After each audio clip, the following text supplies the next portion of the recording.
पूर्णा नगरपालिकेत महिलांचा एल्गार. पूर्णा शहरात मूलभूत सुविधांचा बोजवारा उडाला असून आता महिलांनी रणरागिणीचं रूप धारण केलंय. खड्डे, रस्ते, कोरडे नळ आणि कचऱ्याच्या ढिगाऱ्यांमुळे त्रस्त झालेल्या गवळी गल्लीतील महिलांनी थेट नगरपरिषदेवर धडक दिली असून विशेष म्हणजे विकास निधी फक्त कागदावर आणि टक्केवारी पुरता उरलाय का, असा जळजळीत सवाल देखील महिलांनी प्रशासनाला विचारलाय. पूर्णा शहरातील गवळी गल्ली परिसराची अवस्था सध्या भीषण झाली आहे. गेल्या अनेक महिन्यापासून रस्त्यावर टाकलेली मोठी गिट्टी अपघातांना निमंत्रण देत आहे. ज्येष्ठ नागरिक आणि लहान मुले रोज इथे पडत आहेत.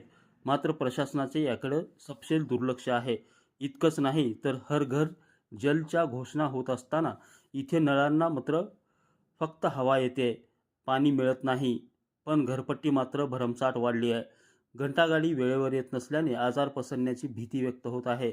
आता शब्द नको तर काम हवं, अशी ठाम भूमिका या महिलांनी घेतली असून प्रशासनाने याकडे दुर्लक्ष केल्यास येणाऱ्या काळात पूर्णा येथे मोठं जनआंदोलन उभा राहण्याची शक्यता निर्माण झाली आहे.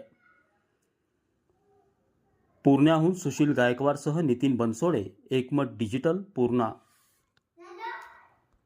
प्रत्येक घराला 1.5 मोटर लागणार नाही. मग हे कनेक्शन हे नागरिकांसाठी आहेच नाही. हे टक्केवारी फक्त तुमच्या बजेटसाठी आहे. म्हणजे तुम्हाला लागेल नेत्यासाठी हे आहे. नागरिक निवडून देतात, सगळं काय करतात, त्यांचा विश्वासघात व्हायला. घराची संख्या आहे 12 ते 10,000. नळाची संख्या असायला पाहिजे. आम्ही 1 वर्षभर आम्ही आमच्या गल्लीच्या वतीने तुम्हाला शब्द देतो. आम्हाला 1 वर्ष जर नळाचं पाणी तुमचं आलं, शेड्यूलने जे काय असेल ते 2 दिवसाला 4 दिवसाला, आणि आमच्यापैकी जर कोणी नळपट्टी नाही भरली तर आमच्या नळ बंद करा. आम्ही वचन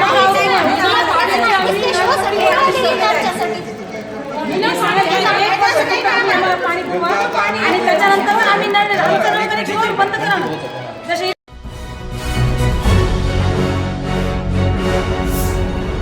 Thanks for watching Ekmat Digital.